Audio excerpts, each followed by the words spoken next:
유다는 본문 앞에서 거짓 선생, 지금으로 말하면 이단들에 대하여 여러 가지 비유로 비판을 했습니다. 우리가 여러 가지 비유를 살펴보았는데요. 12절 말씀에 올라가서 보시면은 너희의 애찬의 암초요, 자기 몸만 기르는 목자요, 바람에 불려가는 물 없는 구름이요, 죽고 또 죽어 뿌리까지 뽑힌 열매 없는 가을 나무요, 수치의 거품을 뿜는 바다의 거친 물결이요, 예비된 캄캄한 흑암으로 들어갈 유리하는 별들이라.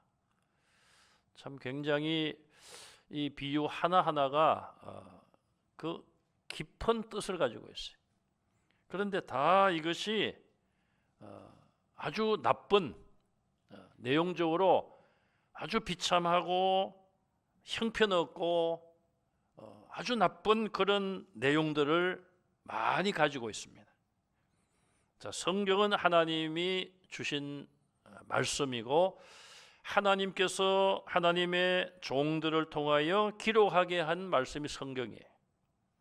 거룩하신 하나님, 사랑이 많으신 하나님, 십자가를 우리를 위하여 대신 지신 예수님, 또 성령님이 우리에게 얼마나 감동을 주고 위로를 하고 우리를 사랑하십니까?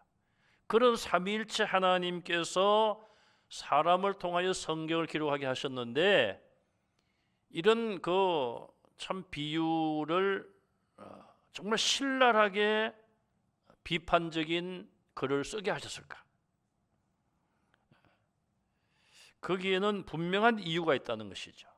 그만큼 거짓 선생들이 교회 안에 들어와서 교회를 혼란하게 하고 성도들을 미혹하고 거룩한 하나님의 자녀들을 넘어지게 만들고, 그 일이 너무너무 악하고 중대한 범죄이기 때문에 정말 아주 좋지 않은 이런 여러 곳에 비유를 하며 기록하게 하셨다. 그렇게 우리는 생각할 수밖에 없습니다. 그러면 이런 이단들, 거짓 선생들이 이런 악한 일을 하고 설치고 있는데 성도들은 어떻게 대응해야 될까? 그것이 오늘 본문에 나타나 있습니다. 한마디로 성도들은 복음에 충실해야 된다. 하나님의 말씀에 충실하고 더욱 믿음 생활을 충실하게 함으로 그 모든 거짓 선생 이단들의 미혹을 물리쳐 이겨라. 그것이 오늘 본문의 가르침입니다. 복음에 충실하라는 의미인데, 복음은 무엇인가? 예수님을 믿어야지 구원받는다. 이것이 복음이죠. 그런데 이 복음은 좀 더 넓은 의미로 보면은 예수님의 모든 가르침이 다 복음이에요. 또 제자들, 사도들은 예수님으로부터 직접 배운 사람들이에요. 그래서 예수님의 가르침이 성경에 많이 기록이 되어 있지만 예수님이 3년 동안 가르치셨는데 사복음서에 나오는 또 중복된 사건과 말씀 기록이 많이 있지 않습니까? 그거밖에 없는가? 훨씬 많죠.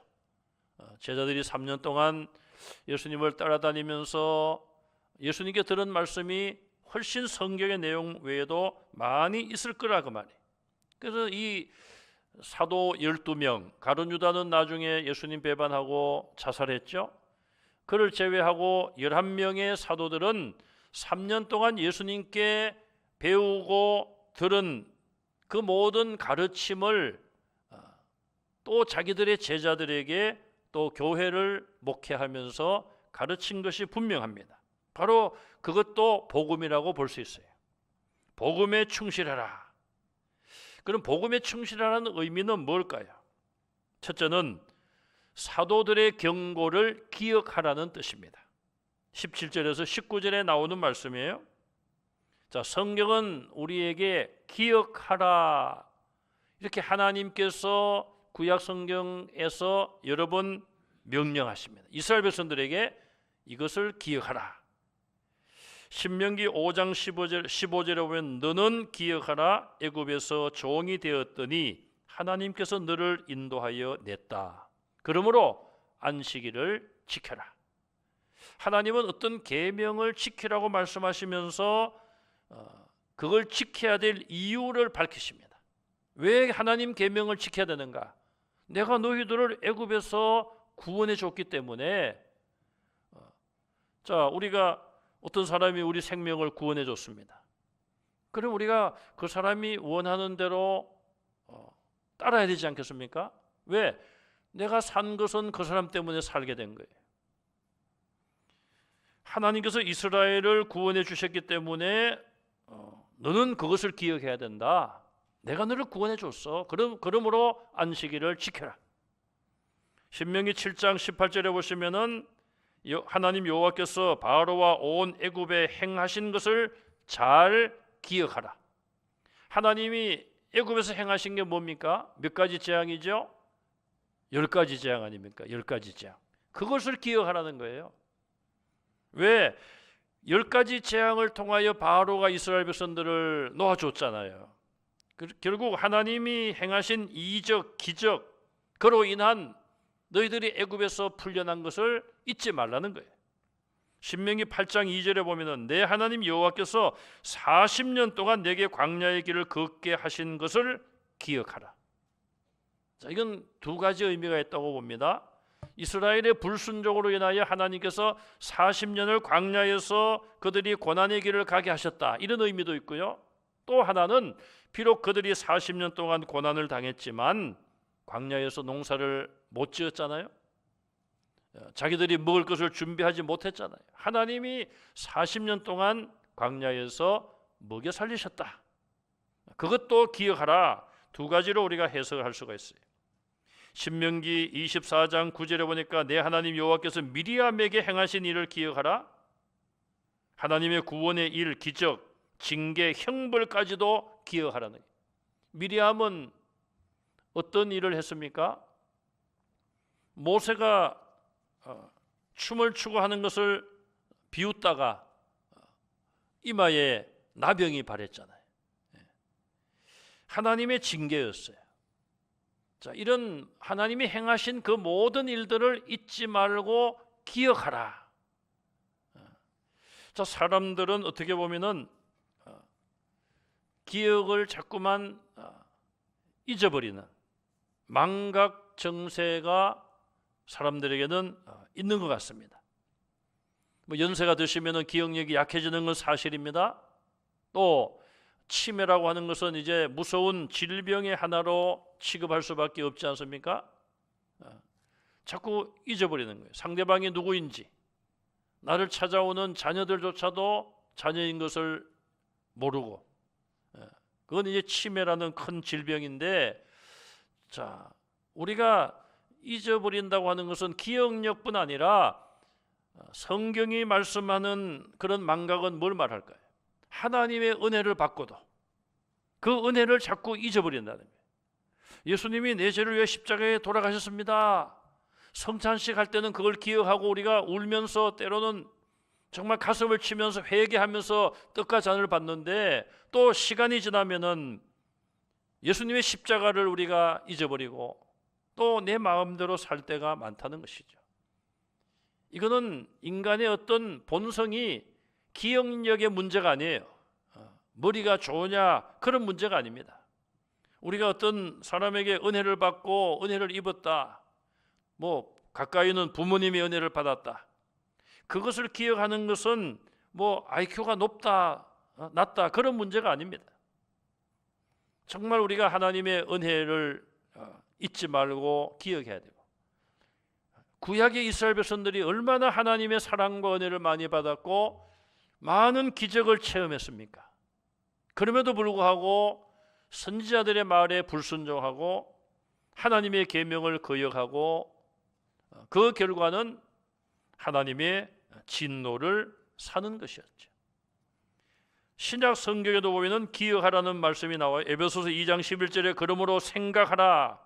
너희는 육체로는 이방인이다. 이스라엘 백성들 외에는 다 혈통적으로 우리가 이방인들이에요. 그걸 기억하라, 생각하라는 것입니다. 하나님의 택한 백성이 아니지만 예수님을 믿음으로 인하여 하나님의 백성이 되고 하나님의 자녀가 된 것, 그것을 잊지 말라는 것이죠. 디모데후서 2장 8절에 보면은 죽은 자 가운데서 다시 살아나신 예수 그리스도를 기억하라. 예수님이 십자가에서 죽으셨다가 부활하신 것을 잊지 말라는 거예요. 부활의 신앙을 기억하고 부활의 소망을 가지고 우리가 때로는 때가 되면은 세상을 떠날 수밖에 없고, 초대교회는 많은 성도들이 순교를 당했습니다. 그 고난당하는 그들에게 죽었다가 다시 살아나신 예수를 기억하라. 결국 죽음 앞에서 두려워할 것이 아니라 예수님처럼 나는 부활한다, 그런 부활의 신앙으로 무장하라는 것이죠. 그러면 사도들이 한 말은 무엇일까요? 사도들이 한 말을 기억하라, 그들의 경고를 기억하라고 그랬는데 18절 19절에 보시면 몇 가지가 나오는, 첫째는 마지막 때에 불경건한 자들이 나타나서 자기들의 정욕대로 행하리라. 사도들이 예고한 거예요. 물론 그들은 예수님으로부터 이런 말씀을 배웠습니다. 마지막 때가 되면 뭐 사랑이 식어지고 그 마지막 때의 그 현상을 예수님이 복음서에서도 말씀을 하셨죠. 성경 외에도 제자들에게 마지막 때가 되면은 불경건한 자들이 나타나서 자기 정욕대로 행하리라. 성경은 우리에게 욕심이 잉태한 적 뭐를 낳아요? 죄를 낳고, 죄가 장성한 적 사망을 낳느니라. 인간의 욕심으로 시작한 것은 열매가 죽음이고 멸망이에요.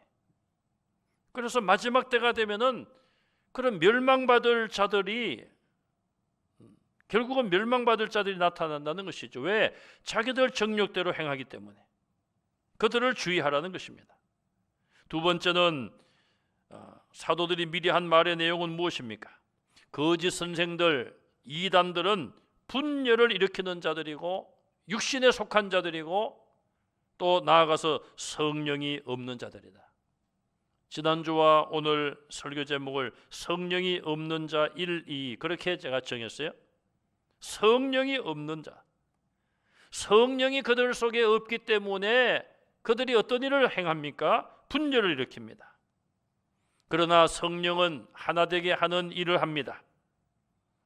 교회의 모든 지체가 연합되게 하는 것, 성령님의 역사에, 그 교회 성도들이 얼마나 성령 충만한가?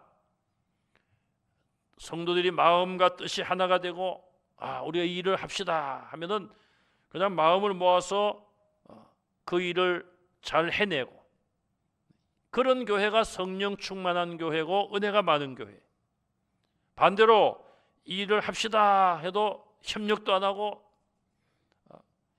그런 교회는 성령의 충만함이 없는 교회, 하나 되지 못하는 교회입니다. 마귀의 역사는 분열시키는 거예요. 우리 성도들이 우리나라와 민족을 위해서 많이 기도하셔야 돼요. 지금 우리가 남한과 북한으로 갈라진 지가 몇 년이 됐습니까? 80년 세월이 거의 돼가고 있어요. 80년. 6.25 전쟁이 거친 지도 70년이 훨씬 지났잖아요.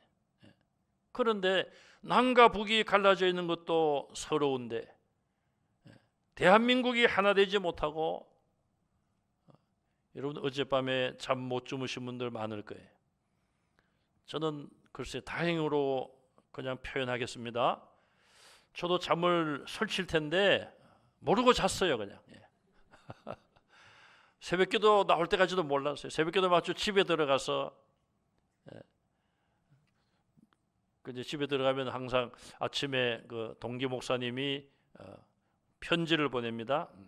그걸 이렇게 보니까 뭐 한밤중에 계엄 선포, 계엄 해제, 그래도 태양은 뜬다. 이게 뭔가, 이게 도대체 이분이 농담할 분이 아닌데. 그래서 제 아내한테 이야기를 했더니 무슨 뭐 계엄이냐고. 그러면 핸드폰에 막 문자 보내고 난리 날 텐데, 사람을 하나 그냥 잃어도 그냥 찾느라고 문자 보내고 난리인데, 여러분 그런 거 있죠? 키는 1m 70, 65kg 김아무개 씨가 지금 어디를 헤매고 있습니다. 보신 분 어디로 연락하십시오. 제가 오늘 찾아봤더니 이 계엄 선포 이거는 그 사람들이 문자 보낼 일이 아니래요. 하여튼 우리나라는 좀 이상해요. 뭐 이렇게 물어보면은 자기들 소관이 아니래요. 제가 오늘 전화를 어디 한 군데 길이 좀 이상하게 생겨서 했더니 담당자가 자리 없습니다. 뭐 그러더니 지금 담당자가 저 왔으니까 받아보세요. 그래서 전화를 실컷 했더니 그 사람 얘기가 저는 담당자가 아닙니다. 담당자가 오면은 세상에 무슨 담당자가 공무원이면은 뭐 관계되니까 전화를 바꿔줬을 텐데 뭐 하여튼 머리 아플 때가 많아요. 예. 여러분 어쨌든 제가 이런 말씀을 드리는 것은 좀 이렇게 협력할 때는 협력하고 그러면 안 좋겠어요? 예. 뭐 여러분 생각이 다 다르실 거예요. 여러분 입장들이 다 다르니까 교회에서 그런 얘기하면 별로 은혜가 안 됩니다. 예. 그래서 저는 그런 얘기 잘 안 하는데 어쨌든 막 여야가 싸우고 뭐 그냥 모든 일에 대립하는 거 여러분 좋습니까 보기에? 안 좋잖아요. 그건 사실이잖아요. 그거 좋아한다면 그 이상한 사람이에요. 협력하고 서로 도와주고 인정할 것 인정하고 그래야지 나라가 발전하잖아요. 어떤 분이 그러더라고요. 우리나라 정치만 좀 선진국 수준 되면 세계 제1의 국가가 될 거라고. 저도 절대 동의합니다. 그 말에. 네. 정치하는 사람들이 제일 후진국이에요. 우리나라. 우리 국민들 그러잖아요. 아이고 저 사람들 원래 저래. 참 자존심 상하는 일 아닙니까? 국민들보다 수준이 못해서 되겠어요. 어쨌든 그건 제 개인적인 생각이고 하나 되지 못하는 안타까움을 제가 말씀드리는 거예요. 그래서 결국 제가 말씀을 준비하다 보니까 그래 사탄의 역사다 이것도. 사탄은 하나 되는 꼴을 못 봐요. 민수기 16장 1절 이하에 보면은 고라, 다단, 아비람, 온 이 네 사람이 당을 지어가지고 무슨 당인지 모르겠어요. 계엄당인가 당을 지어가지고 모세에게 가가지고 막 모세와 아론에게 가지고 당신들만 하나님의 뭐 명령을 받았느냐 말이지. 왜 당신들만 하나님을 내세우고 지도자 노릇하느냐? 우리도 한번 해보겠다. 그러면서 250명 이스라엘의 그 중간 지도자들 250명. 뭐 우리나라로 지금 말하면 국회의원쯤 되겠죠. 그 사람들을 다 선동을 해가지고 자기 편으로 만들었어요. 여러분 결과가 어떻게 되는지 아시잖아요. 결과가 모세가 무슨 힘이 있습니까? 250명이 합세해가지고 덤벼드는데 하나님이 그냥 땅을 쫙 갈라지게 해가지고 그 네 사람하고 그 반역에 참여했던 사람들 그냥 그들의 가족까지 재산까지 다 땅 속에 그냥 들어가게 하고 땅이 딱 합쳐졌어요. 땅 속에서 죽은 거예요. 그냥 산채로 땅 속에 묻혀 죽은 거예요. 그리고 그 250명 그들이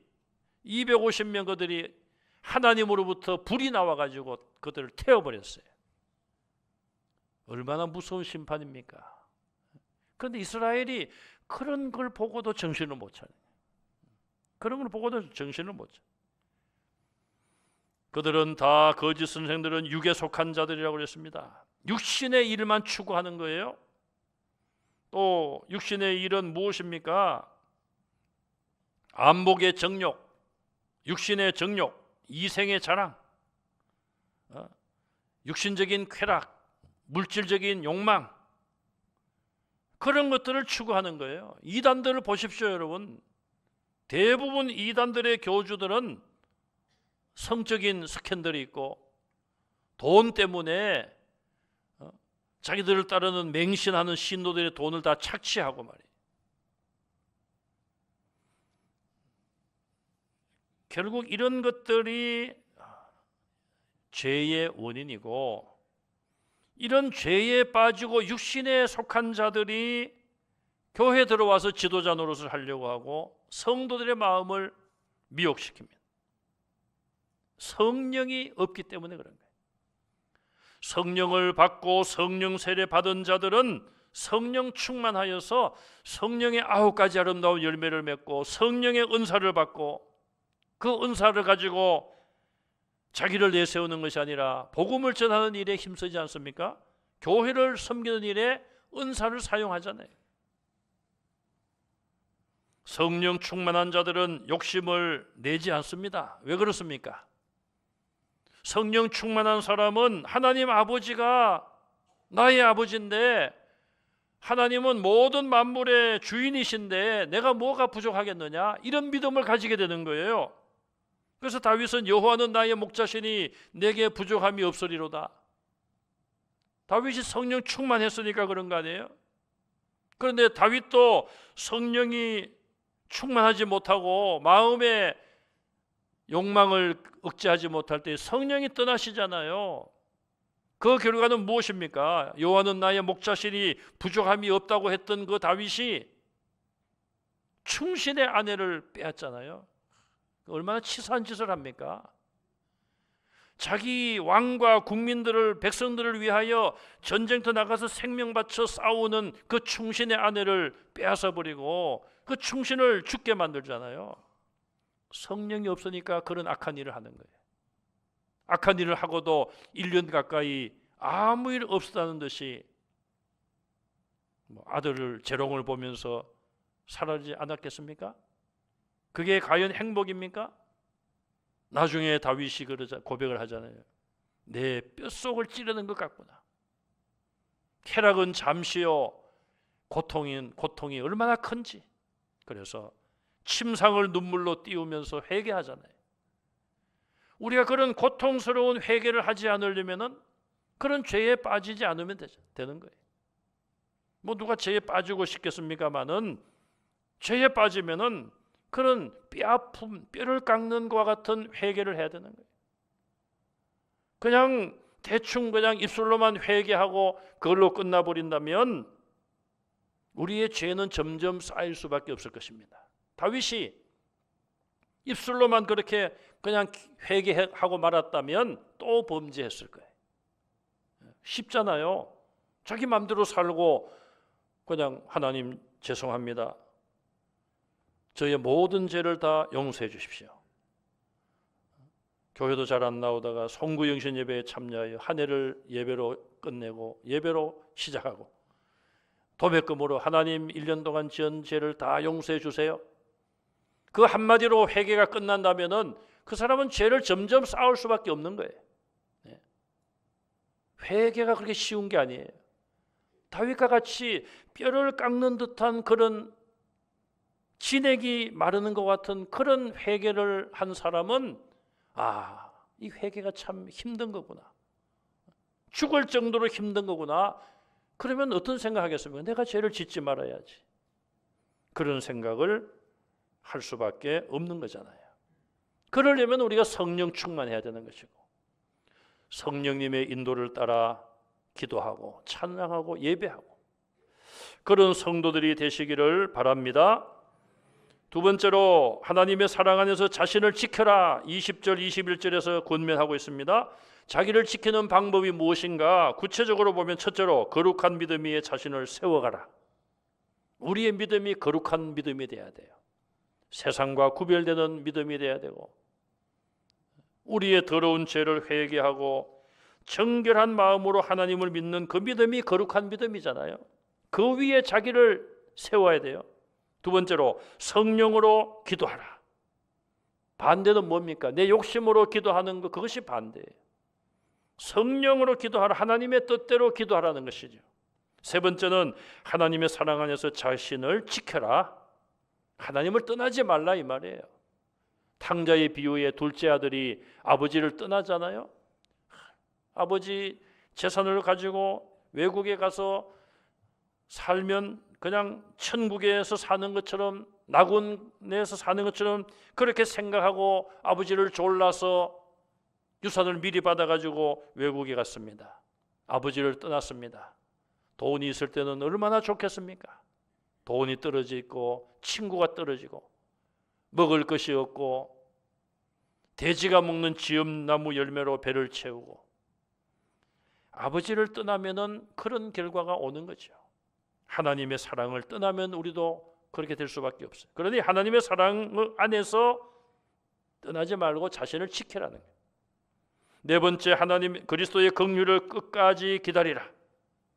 끝까지는 죽을 때까지, 천국에 들어갈 때까지 주님의 긍휼을 기다리라. 예수님 오셔서 심판하실 때에 우리는 예수님의 긍휼의 심판을 기다려야 돼.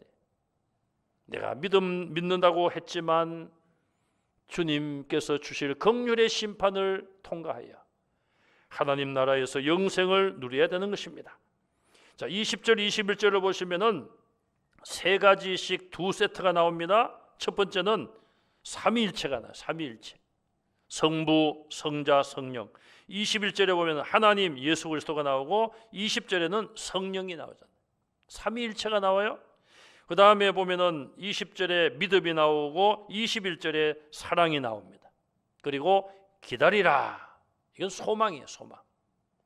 결국 삼위일체 하나님의 도우심으로 믿음과 소망과 사랑을 가지는 성도들이 되라. 그렇게 유다는 권면하고 있습니다. 마지막으로 공경에 처한 이들에게 긍휼을 베풀라. 22절 23절에 권면하고 있습니다. 곤경에 처한 자들은 누구입니까? 22절에 의심하는 자들. 9절에 보면은 미가엘과 마귀의 논쟁 때 사용했던 그 말이 바로 의심이란 말이에요. 의심은 논쟁한다 그런 말과 똑같은데 9절에 보면은 미가엘과 마귀가 논쟁한 것을 앞에서 인용했죠. 자, 의심하는 자들, 하나님의 말씀을 그대로 믿지 못하고 논쟁하는 자들, 그들을 긍휼히 여기고 사랑으로 권면하라. 그들이 회개하면 구원받을 소망이 있다는 것입니다. 그러므로 믿음이 약한 자, 의심하는 자, 그런 자들을 긍휼히 여기는 여러분들이 되시기를 바랍니다.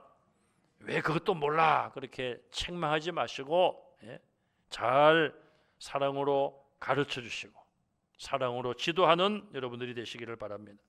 두 번째는 불에 있는 자들을 불에서 끌어내라. 불 속에 들어가는 자들, 지옥불을 연상하면 돼요. 소돔과 고모라가 불심판 받을 때에 천사가 롯과 그의 손을 잡고 끌어냈잖아요. 롯과 그의 아내 두 딸이 나왔는데 롯의 아내는 뒤를 돌아보아 소금 기둥이 되고 말았습니다. 불에 있는 자들, 가만히 두면 타 죽을 자들 끌어내라는 것입니다. 여러분 가족 중에, 친구, 이웃 중에 멸망의 길을 가는 자들을 멸망의 자리에서 끌어내시기를 바랍니다. 그들의 옷이 더러워졌다 그래도 두려움을 가지고 긍휼히 여기라. 더러워진 옷은 미워하고 그렇지만 그들의 영혼을 불쌍히 여기라는 거예요. 우리말에도 그런 말이 있잖아요.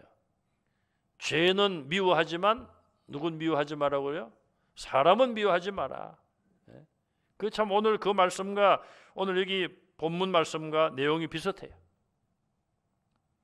죄는 미워하지만 사람은 불쌍히 여기고, 이 말은 스가랴 3장 1절 이하의 내용을 인용한 겁니다. 사탄이 대제사장 여호수아가 더러운 옷을 입고 있을 때에 사탄이 여호수아를 대적합니다. 그러자 하나님께서 천사를 시켜서 대제사장 여호수아가 입고 있던 옷을 벗기고 새 옷을 입힙니다. 새로운 옷을 입히고 아름다운 옷을 입히고 정결한 관을 머리에 씌워줍니다. 상징적인 의미가 있는 것이죠. 하나님이 우리 죄를 씻어주신다는 의미예요. 그러므로 우리는 우리가 죄를 씻어줄 수는 없지만 죄인들이 회개하고 하나님께 돌아올 수 있도록 사랑으로 잘 인도하고 권면해야 돼. 24절 이하는 이제 성령의 그런 내용입니다. 유다는 하나님께 마지막 부분에 모든 영광을 돌리고 있어요. 하나님께 영광과 위엄과 권력과 권세를 돌리고 있습니다. 영원전부터 이제와 영원토록 과거와 현재와 미래 오직 하나님께만 영광을 돌리고 있습니다. 우리도 이 유다의 권면대로 사도들의 가르침, 성경의 가르침, 복음을 우리가 기억하고 이단을 조심하며 우리 자신을 거룩한 믿음 위에 믿음의 집을 지어가시고 또 성령으로 기도하시고 사랑과 긍휼로 형제들을 돌보는 성도들이 되시기를 주님의 이름으로 축원합니다. 기도하겠습니다. 하나님 은혜를 감사합니다. 초대교회에 거짓 선생들이 들어와서 교회를 어지럽혔는데 오늘날도 수많은 이단들이 성도들을 미혹해하며 교회들을 흔들 때가 있습니다. 우리 성도들이 복음으로 자신을 지키며 거룩한 믿음 위에 믿음의 집을 세워가는 성도들 되게 하여 주시옵소서. 연약한 자들 그들을 불쌍히 여기고 그들을 구원의 길로 잘 권면하여 인도하는 성도들이 되게 하여 주시옵소서. 이단들이 속히 사라지게 하시고 이단에 빠졌던 자들이 회개하고 하나님께로 교회로 돌아오게 하여 주시옵소서. 예수님 이름으로 간절히 기도하옵나이다. 아멘. 당동 5구역 가족들 나오셔서 찬양하시겠습니다. 다 나오시겠습니다. 네. 이쪽으로 해서 구역장님 쪽으로 나오시면 되겠습니다. 다음 주에는 당동 6구역에서 찬양을 준비하시겠고요. 이번 주 금요 기도회는 삼여전도에서 예배를 주관합니다. 네. 삼여전도회만 오시는 게 아니고 다 오셔도 됩니다. 금요 기도회 때 찬양하시도록 하겠습니다.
아멘. 그대로 잠깐만 계시고요. 우리 당동 5구역 가족들을 위해서 한번 기도하겠습니다. 우리 개인과 가정에 하나님이 은혜 주시도록 또 연로하시고 몸이 불편하신 분들 건강의 회복을 위해서 그리고 또 우리 사할린이나 해외에서 오셔서 벌써 오래되셨죠. 15년 아마 가까이 된 것 같은데 우리 자녀분들을 떠나서 이렇게 외롭게 생활하는 우리 성도님들이 여러 가정이 있습니다. 하나님이 그 마음을 위로하시고 또 가족들, 자녀 손들 어디 있든지 믿음 생활 잘할 수 있도록 기도해 주시고요. 구역장님과 권찰님을 위해서 그리고 구역의 부흥을 위해서 한번 합심해서 기도하겠습니다. 하나님 은혜를 감사합니다. 우리 당동 5구역 가족들을 사랑하시고 개인과 가정에 큰 믿음을 주시옵소서. 성령의 충만함으로 함께하여 주시기를 원합니다. 믿음의 믿음을 더욱 허락하여 주시옵소서. 특별히 육신이 약하거나 연로하신 분들 건강의 회복을 허락하여 주시기를 간절히 원합니다. 수고하시는 구역장님과 권찰님에게 새 힘을 주시고 사랑하는 성도들을 돌볼 때에 영육간의 강건한 은혜를 더하여 주옵소서. 몸이 약하여 교회에 나오지 못하는 분들도 있습니다. 하나님께서 찾아가 주시고 속히 건강을 회복시켜 주시며 또 해외에서 오신 우리 동포들도 계십니다. 외국에 있는 우리 자녀손들을 지켜주시고 그들도 믿음 생활 잘할 수 있도록 도와주시고 남은 생의 건강으로 함께하여 주시기를 원합니다. 우리 구역이 부흥되게 하여 주시고 주님 전에 더욱더 충성한 일꾼들 되게 하여 주시옵소서. 예수님 이름으로 기도합니다. 아멘. 큰 박수로 한번 격려하시겠습니다. 예, 감사합니다. 교회 소식 금요일, 토요일 아침 8시부터 교회 김장을 합니다. 여러분 오셔서 많이 도와주시기 바랍니다. 우리 지금 봉사부장님, 우리 강훈산 권사님 남편이 누구신지 아시죠? 우리 이형국 장로님 항암 또 치료받고 계시는데 또 봉사부장을 또 하시느라고 매우 분주하신데 여러분들이 많이 오셔서 힘을 모아주시면은 덜 힘들 줄로 믿습니다. 그리고 유아 세례, 어린이 세례 주보 보시고 우리 구역장 권찰님 되시는 분들 구역에 가정에 해당되는 가정이 있는지 살펴보시고 신청하게 하시고 25일 11시 예배 때 세례식이 있겠습니다. 그리고 다음 수요일이 되겠습니다. 12월 15일 수요 예배 후에 우리 전체 구역장 권찰 모임을 가지겠습니다. 결산 모임을 갖도록 하겠습니다. 구역 예배가 코로나 이후에 잘 모이지 못하고 있는데 다시 한번 우리 구역장님 권찰님들 힘을 내시고 구역 예배 잘 모일 수 있도록 노력해 주시면 감사하겠습니다. 우리 한번 합심해서 기도하고 마치겠습니다. 먼저 우리나라와 민족의 안정과 정치와 경제의 안정을 위해서 기도해 주시면 감사하겠습니다.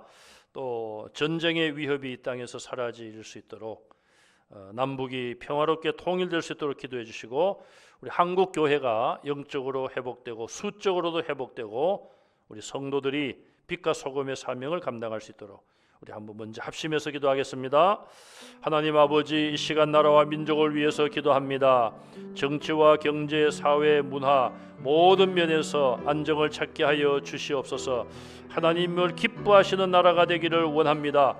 대통령과 각계각층의 지도자들에게 지혜를 허락해 주시고 이 난국을 잘 수습할 수 있는 길을 하나님께서 열어주시기를 간절히 빌고 원합니다. 아버지, 서로 대립을 아버지 하나님이 피하게 도와주시고 서로 연합하며 나라와 아버지 이 민족의 장래를 저들이 걱정하는 지도자들이 되기를 간절히 원합니다. 전쟁의 위협에서 이 땅을 건져주시기를 원합니다. 북의 핵의 위협에서 이 민족을 지켜주시기를 원합니다. 북한이 모든 전쟁의 야욕을 버리게 도와주시고 이제 저들이 하나님을 두려워하며 평화롭게 통일되게 도와주시고 무너진 교회를 다시 북한 땅에도 세울 수 있도록 주님 그날을 속히 허락하여 주시기를 간절히 원합니다. 아버지 하나님이여, 또 우리 한국교회가 코로나 이전으로 회복되며 더 큰 부흥의 역사로 나아가기를 간절히 원합니다. 아버지여, 또한 성도들이 빛과 소금의 사명을 감당할 수 있도록 도와주시고 교회가 교회의 사명을 되찾을 수 있도록 도와주시기를 원합니다. 그리하여 이 민족이 다시 소망이 있게 도와주시고 하나님의 손에 우리 한국교회가 성도들과 교회 지도자들이 주님의 손에 쓰임받을 수 있도록 주여 이 땅의 교회를 영적인 회복을 허락하여 주시옵소서. 예수님 이름으로 기도합니다. 아멘.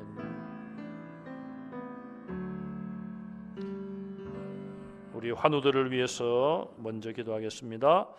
선재균 장로님, 이영국 장로님, 이재성 목사님, 윤영 집사님, 김성미 성도님, 윤철중 성도님, 항암 치료 받는 분들이 많이 계십니다.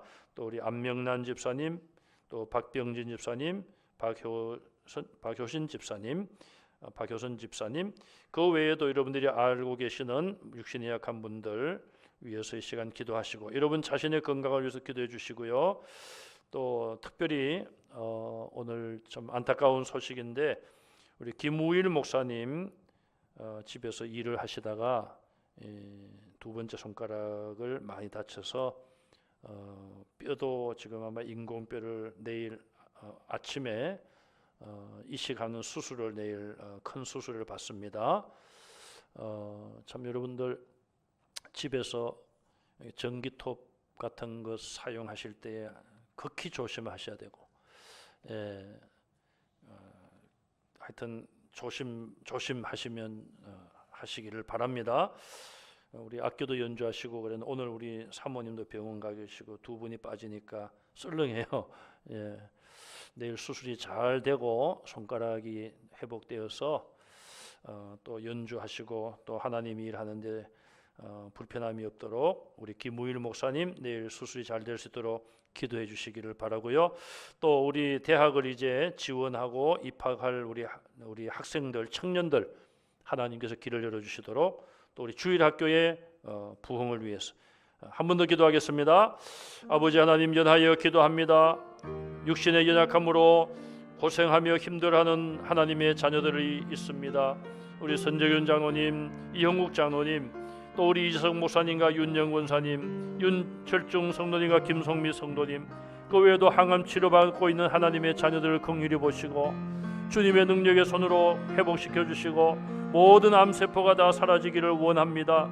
하나님의 권능으로 치료해 주시기를 원합니다.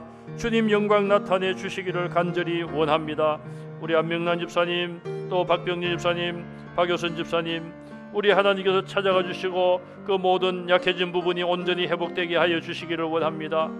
그리하여 주님께 영광 돌리며 주님께 충성하는 귀한 일꾼들 되게 하여 주시고, 김우일 목사님 내일 손가락 아버지 수술을 받습니다. 아버지의 그 모든 뼈와 근육과 모든 아버지 신경이 살아나게 도와주시고 깨끗하게 회복되어서 그 손으로 하나님을 찬양하며 주의 일을 감당하기에 피곤치 않도록 주의 온전한 회복을 허락하여 주시고, 내일 수술할 때 우리 하나님께서 친히 함께하여 주시기를 간절히 빌고 원합니다.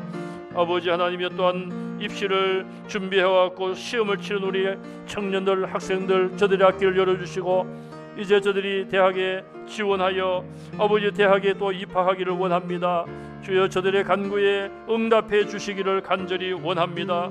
우리 주일학교 각 부서가 부흥되게 도와주시고 장차 이 나라 이 민족과 한국교회와 우리 교회를 짊어질 일꾼들이 말씀으로 잘 자라나는 우리 주일학교가 되게 하여 주시옵소서 믿습니다. 예수님 이름으로 기도합니다. 아멘.